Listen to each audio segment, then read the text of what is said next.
ఉమ్మడి తూర్పుగోదావరి జిల్లాలో బాణాసంచా ప్రమాదాల నివారణపై అధికారులు దృష్టి సారించారు. ఆపరేషన్ దీపావళి పేరుతో ముమ్మర తనిఖీలు చేపడుతున్నారు. బాణాసంచా అమ్మకాలపై నిబంధనలు కఠినతరం చేస్తూ హెచ్చరికలు జారీ చేశారు. ఉమ్మడి తూర్పుగోదావరి జిల్లాలో దీపావళి దగ్గర పడుతున్న కొద్దీ భయాందోళన పెరుగుతోంది. ఎప్పుడు ఎలాంటి ప్రమాదం ముంచుకొస్తుందో అన్న భయం స్థానికులను వెంటాడుతోంది. ఏటా దీపావళి ముందు ప్రమాదాలు జరగడం పరిపాటిగా మారుతోంది. 2014 నుంచి ఇప్పటి వరకు ఉమ్మడి జిల్లాలో బాణాసంచా ప్రమాదాలు అక్టోబర్ నెలలోనే ఎక్కువగా జరిగాయి. తాజాగా రాయవరంలో జరిగిన పేలుడులో 8 మంది మృతి చెందారు. ఈ ఏడాది సెప్టెంబర్ 30న ఐనవిల్లి మండలం విలసలో జరిగిన మరో ప్రమాదంలో మందుగుండి పేలి దంపతులు చనిపోయారు. మరోవైపు దీపావళి దృష్ట్యా ప్రమాదాల నివారణకు పోలీసు ఉన్నతాధికారులు పటిష్టమైన చర్యలు తీసుకుంటున్నారు. జాగ్రత్తలపై ప్రజలకు విజ్ఞప్తులు చేస్తూనే సిబ్బందిని హెచ్చరిస్తున్నారు.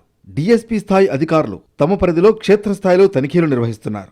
ఇన్సిడెంట్స్ జరగకుండా అందరూ కూడా కోఆపరేట్ చేయమని, అలాగే పోలీసు మీకు అవసరం ఉంది కాబట్టి పోలీసు కూడా కోఆపరేట్ చేయమని, మ్యానుఫ్యాక్చరింగ్ యూనిట్ వాళ్ళు మాత్రం అది కొంచెం ఎంత తెస్తున్నారు, తయారీ ఎంత అవుతుంది, ఎంత బయటకు వెళ్తుంది ఆడిట్ చేసుకోండి.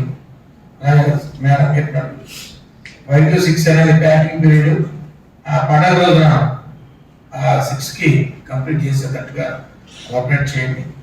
జిల్లాలో బాణాసంచా ప్రమాదాలు పునరావృతం కాకుండా చర్యలు తీసుకోవాలని కలెక్టర్ అంటున్నారు.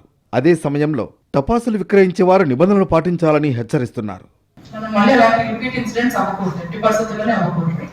So joint inspection teams at different levels వేశారు. జేసీ గారు చెప్తారు. జాయింట్ ఇన్స్పెక్షన్ టీమ్స్ మళ్ళీ ఒకసారి వచ్చి చెక్ చేస్తాను. అయితే నిబంధనల మధ్య వ్యాపారాలు చేయడం కష్టమని వాపోతున్నారు బాణాసంచా తయారీదారులు. కూలీలు కూడా భయపడి పనులకు రావడం లేదంటున్నారు. ఈ సంవత్సరం ఇతర ప్రాంతాల నుంచి వచ్చే బాణాసంచాపైనే ఆధారపడాల్సి వస్తుందని చెబుతున్నారు. దీపావళి సందర్భంగా బాణాసంచా వ్యాపారులు నిబంధనలు ఉల్లంఘిస్తే కఠిన చర్యలు తప్పవని పోలీసులు హెచ్చరిస్తున్నారు.